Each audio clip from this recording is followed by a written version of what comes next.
trying to figure out how to get an answer, and is that the right answer, and the complete answer, and part of the answer. And so I love the intellectual banter with the universe.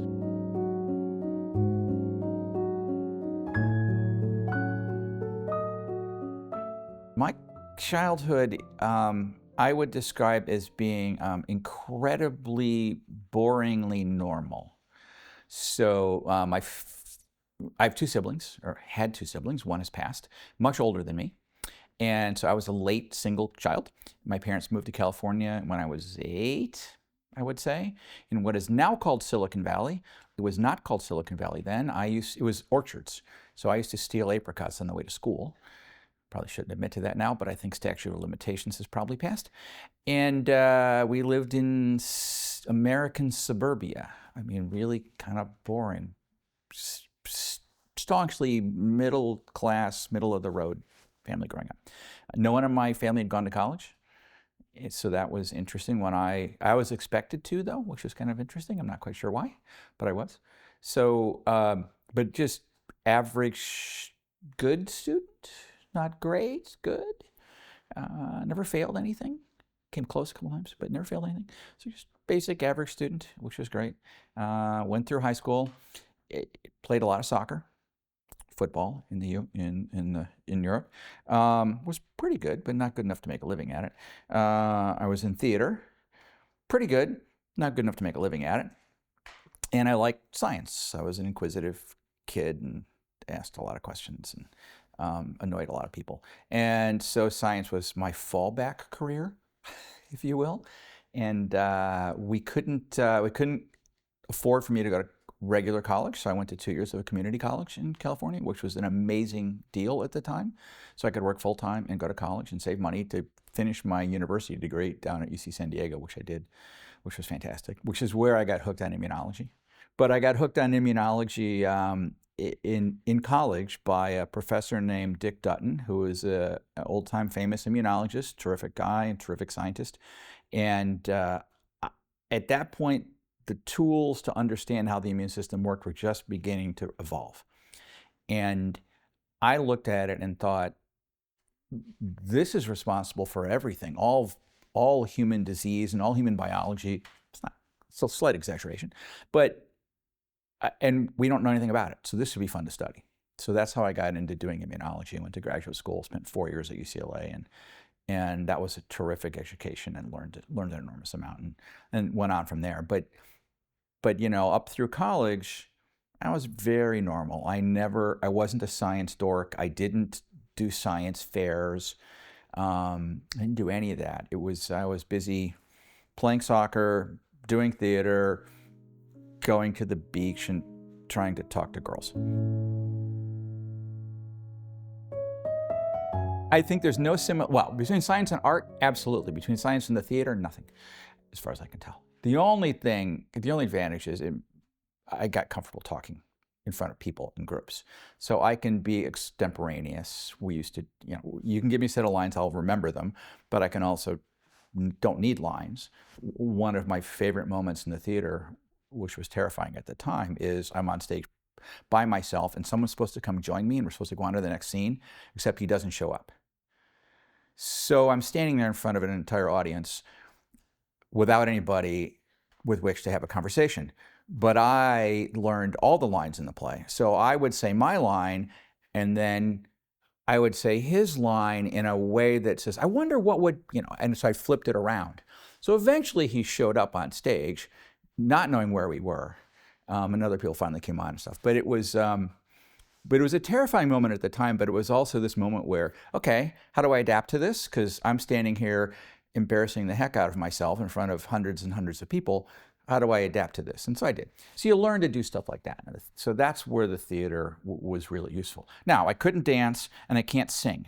So being an actor was probably pretty limiting at that point. So I decided science would be a better choice. So going to college for me was basically an expectation of my mother. She instilled in me that, well, you're going to go to college. And I guess I wasn't rebellious or smart or at that point contrarian enough to say, no, I'm not. So I just assumed I needed to. And I had done enough other jobs that I realized most of them are things I didn't want to do. And it was a way to defer starting a real life and becoming a real human being. So I'm going to go to college for a while. And that therefore I will still be a student, and that, like, this time doesn't count. So I never, in my entire life, I've never gotten straight A's in anything. So let me dispel that myth for a second. No. So when I was in college, not grad school, but when I was in college, I had done well enough, and this is kind of the crux of my entire life. I've done well enough to get to the next step, whatever that might be. And so in, I don't know, January or February of my senior year, I got accepted to graduate school, and I got into the graduate school I wanted to get to. And I did the math. I really don't like math, but I did the math and realized, well, I could be summa cum laude if I got all A's in my last semester in college, or quarter in college. And then I thought, this is my second moment of brilliance, I thought, am I going to care in 10 years if I was summa cum laude? Not really. Because I'm already in graduate school. All I have to do is graduate. I mean, I still have to graduate, but I have to graduate. But my roommate has a very light course load, and he is a windsurfer.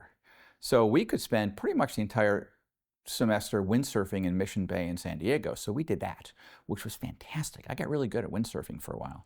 And that was great. And I went in, I literally took finals on classes I'd never attended and got B's and C's. And I didn't care. I graduated. So I went into graduate school. It was a fantastic way to spend about 3 months. Even if I wasn't here, it still worked out great. So what I love about science, so initially it was, and still is to a large extent, the ability to look at a problem and try to find an answer. I like the challenge of that. I like seeing, I like trying to figure out what the right question is, which is the hardest part probably, and then trying to figure out how to get an answer, and is that the right answer, and the complete answer, and part of the answer. And so I love the intellectual banter with the universe, I think. So that's always been really fun. I would say today, though, in addition to that, it is the people I've met along the way. My best friends, and I will say some of my wife's best friends now are scientists that we've met through my work. And the people are just spectacular. So this may be a little bit more than you want to know, but when I got the news of the prize, of course, all my friends texted me and emailed me and all this stuff. I literally in 48 hours had more texts than I had in all of 2024. I consider my phone a device to communicate with the outside world, not for that to communicate with me. So in general, I don't text very much, which to the annoyance of many of my friends and my wife. But the outflowing or the inflowing of support and congratulations and real just joy for me, I guess I can say this now that I'm here, is probably as impressive to me as winning the prize.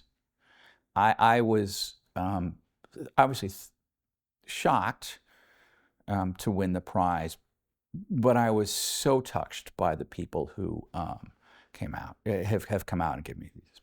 Multiple people called me and said, "Hey, I bought my tickets to Stockholm." I said, "Okay, but you were not on my list of people I'm inviting to Stockholm." And they're like, "I don't care, I'm coming." Okay, this is great. So I had a lot of people who did things like that, and it's just the response of the people. So to go back to your original question, yes, my inquisitive nature and the ability to answer questions and learn things for the first time. You'd be the first person to know something is really pretty cool if you're a dork like I am. But now I would say it is the people you've met along the way.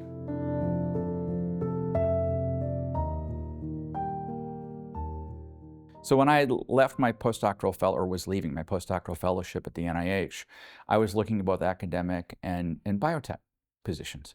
And I went to a couple of biotech companies, one in Seattle, it was Immunex at the time, which really opened my eyes about how you could do science in a very different way. I had always been exposed to the academic method of science, but in biotech, you can surround yourself with people who are much better than you are at many other things. So I was never going to be as good a biochemist as the people who were there were, or a molecular biologist, or many other things. I could do what I could do, and I was good at it, but these people were experts in the world at what they did. And so if we could work together, we could make some real progress. And that became abundantly clear very quickly. Academia, yes, you have freedom to do whatever you can get money to do. So you still got to convince somebody what you want to do is a good idea, but you can do it, which is fantastic.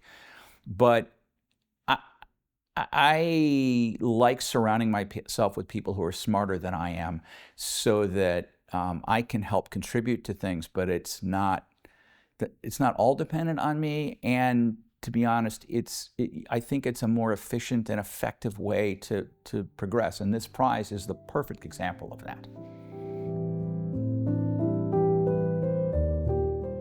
So Mary is a delightful person. I don't know if you've interviewed her yet. Mary is a wonderful person. I've known her, well, since mid-90s. And again, to come back to teamwork, I came into the company, which was called Darwin Molecular at the time, and it got acquired by other companies. But I came into the company as the resident immunologist who knew the diseases that we were studying and the biology of the immune system. Mary came in as a molecular geneticist, and together we worked on this scurfy mouse, which I'm sure we'll probably talk more about. But she did all the molecular biology and the genetics around that, and I learned a ton from her doing that. And one of the things I learned is it was a lot of fun to work with Mary. We had a great time doing this. She was incredibly enthusiastic. Her team, I guess the other way to describe Mary is her team loves her. We had a happy hour for the old team right after we got this, and people flew across the country for a 4-hour happy hour. People flew from Boston to Seattle, from Atlanta to Seattle, from San Diego to Seattle for a 4-hour happy hour to join the two of us. And it was very clear that her old team still loves her as much as they loved her back then. And I think, again, to come back to the people aspect of the science, that's just so wonderful to see.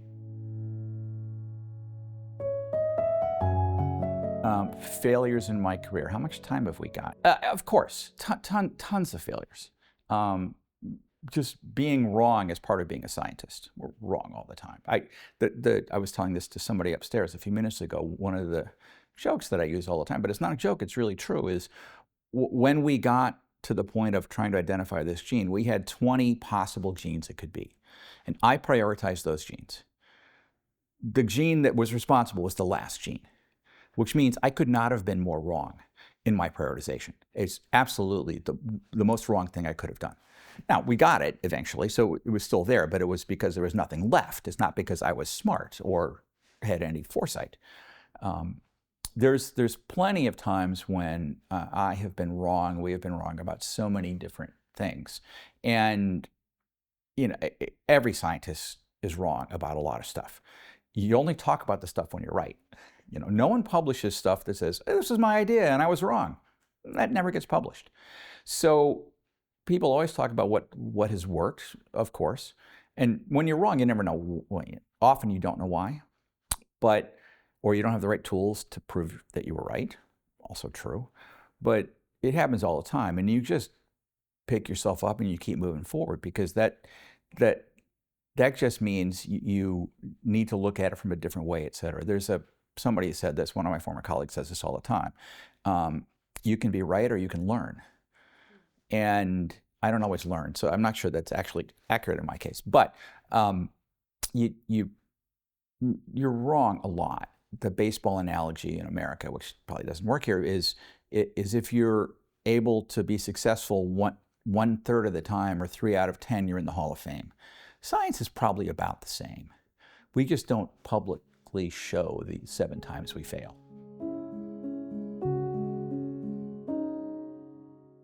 So my advice with young research is, and anyone can decide whether it's good or not, that won't be me. That's up to the individual person receiving it. It's fairly simple, actually, which is really to just be in the moment and to pay attention to what's going on. Don't think about what you need to do, or what you didn't do, or what just happened. My wife comments that I don't hold on to things. She'll say, that's still bugging me 2 days later. And I'm like, what's bugging you? I've forgotten about it already. Like that's just gone. Let it go. I don't think about what I'm going to do next. I say this, and yet I fail at this all the time. But my intent usually is to be in the moment and pay attention to what you're doing, what's going on around you. Sometimes it's as simple as putting down your phone. Now, I can remember when we didn't have phones, so it's not that hard for me. But I think if you're paying attention and being in the moment, you're ready for things that happen to you. And so fortune happens. There's been a lot of times, I never underestimate the value of luck. I think, luck favors the prepared mind, blah, blah. There's a lot of various trite versions of this, but they're largely true. And I wouldn't be here without some luck. There's no question about it. But I think we were ready for that luck. We were prepared. And so I think we were paying attention. And that's what I tell people is just try to pay attention, try to be in the moment, try not to be wandering in your mind.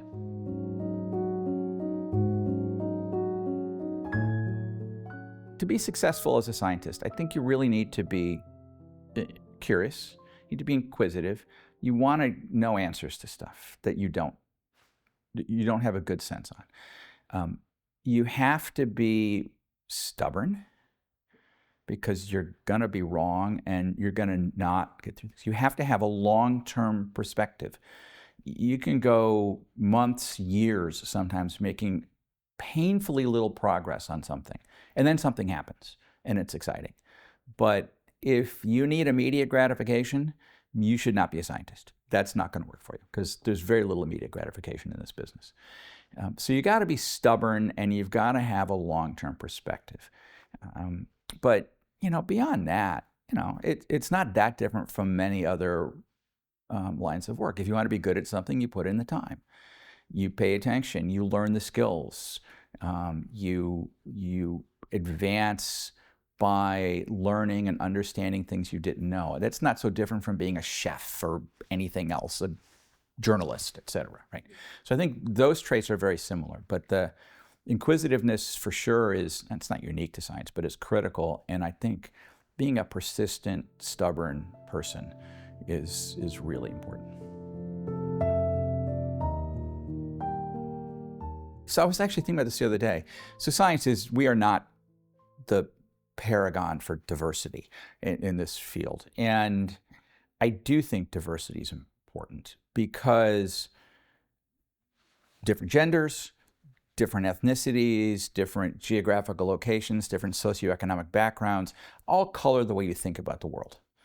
And I think the idea that people think about problems in different ways is incredibly valuable. Again, I'm wrong 70% of the time, let's just say that. Someone else is going to be wrong 70% of the time as well, but probably wrong in a different way. And so that gives you 30% chance to be right in a different way. And so I actually think it's incredibly important to have diversity. Now, how we get there is a different challenge for me, and I'm not sure how you do that. It's not quotas. We have to have 10% of our scientists be X, Y, or Z. That's not going to work, right? But I do think finding a way to encourage and enable and just, I don't want to say empower, but get people the opportunity to become scientists is really important. I will say I was incredibly encouraged when I was talking to the high school students here yesterday. It was 3 or 4 to 1 females to males, girls to boys. And that was shocking to me. And someone pointed out that, of course, girls develop intellectually faster than boys, which is true at pretty much any age, but certainly at that age. So that's great. But it was very encouraging to see that. I was very impressed by that. I thought it was wonderful. So I think it's very important, and I'm not sure how to get to greater diversity, but I do think it's something we should be working towards. To further that a little bit, I've just been handed a whole bunch of cash that I was not expecting. So one of the things I'm going to do with that is I've already started to create a fund for that and somehow utilize that fund to help bring in additional people into science that don't have the opportunities now. So I don't need a fund in Silicon Valley to help those people and those kids get into college. I'm sure some have a challenge, but there's a lot of money in Silicon Valley. I'm less worried about it there. But I also spent a lot of time in Montana, where there is less opportunity, less, I will say, role models. There's less science for a whole bunch of reasons. I couldn't do what I did if I lived in Montana. That just wouldn't be an option. So I'm trying to figure out how to actually utilize that, and I haven't figured this out yet. But I think, to try to put my money where my mouth is, I want to try to find a way to do that, and I'm just not sure what that's going to look like yet. The stories get a little distorted, but they're mostly true, which is I spend an enormous amount of time outside. I try to be outside more than inside. It wasn't so easy when I was working at the lab in the lab all the time, but it's easier now. And my wife and I would go backpacking and camping and sailing and skiing and whatever quite often.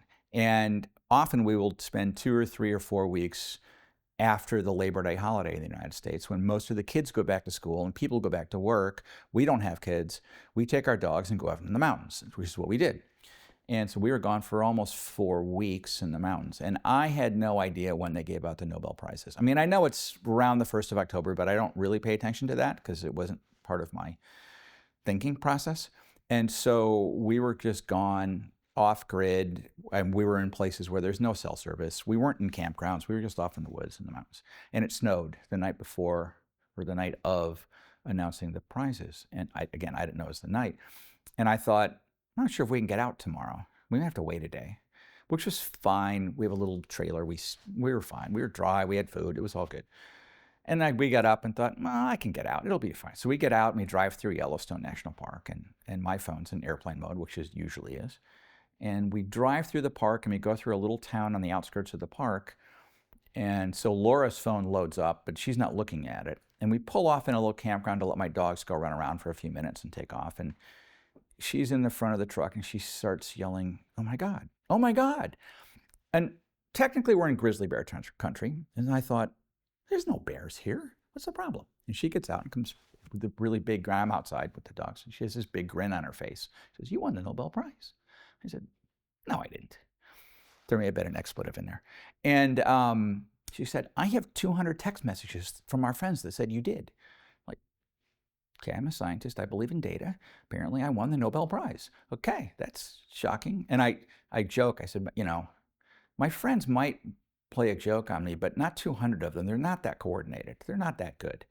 So we weren't in cell phone range of anything at that point in time, so we drove another hour into this tiny little town in Montana, 5,000 people, Livingston, Montana, and checked in, and I said, "I know I'm early, but I kind of need a room with Wi-Fi, like right now."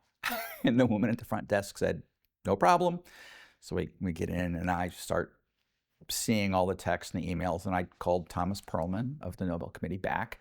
And of course, it was 1 o'clock in the morning here. So he was asleep. So I left a message and said, "Hi, Thomas, this is Fred Ramsdell. I hear you're trying to get a hold of me. Call me back."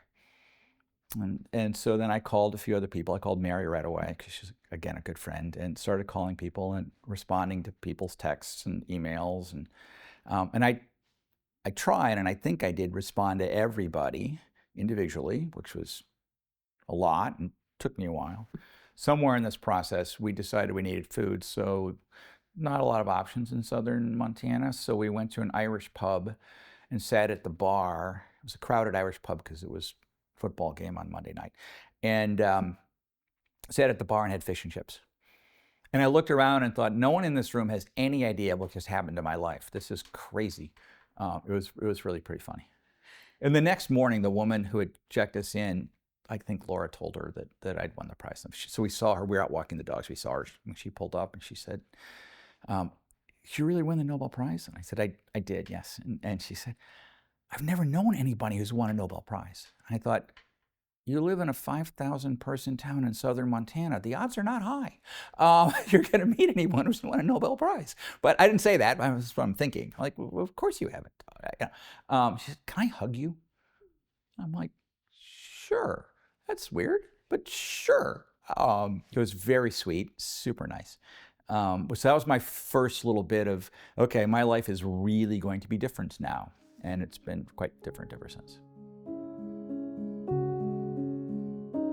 So I'm not sure I even believe in the term work-life balance.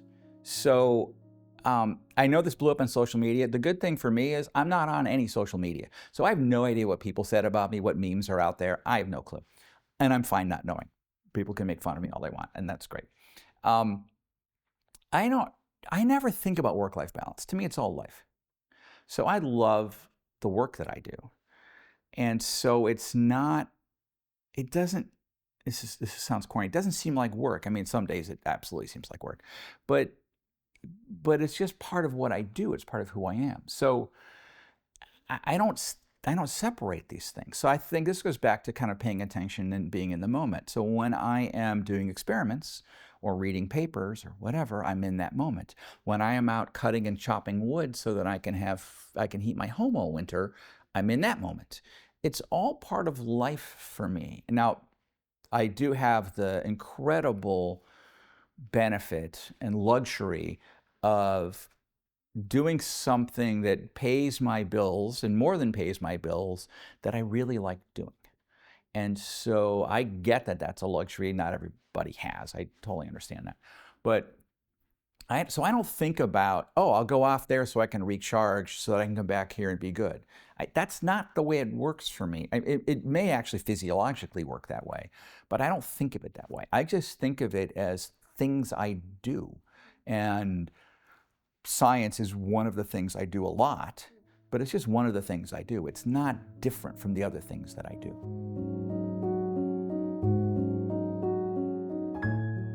I have been a backpacker, hiker, telemark skier, sailor, whatever, for as long as I can remember. In fact, just as parenthetical comment, my Boy Scout troop folded, but our little, what are they called? Patrol, subset of that, whatever it was, stayed together just so we could go backpack every month when I was 14 or something. And I kept them together just so we could go backpack. So I love being out there. I love the natural sciences. I love being outside. I love being in nature.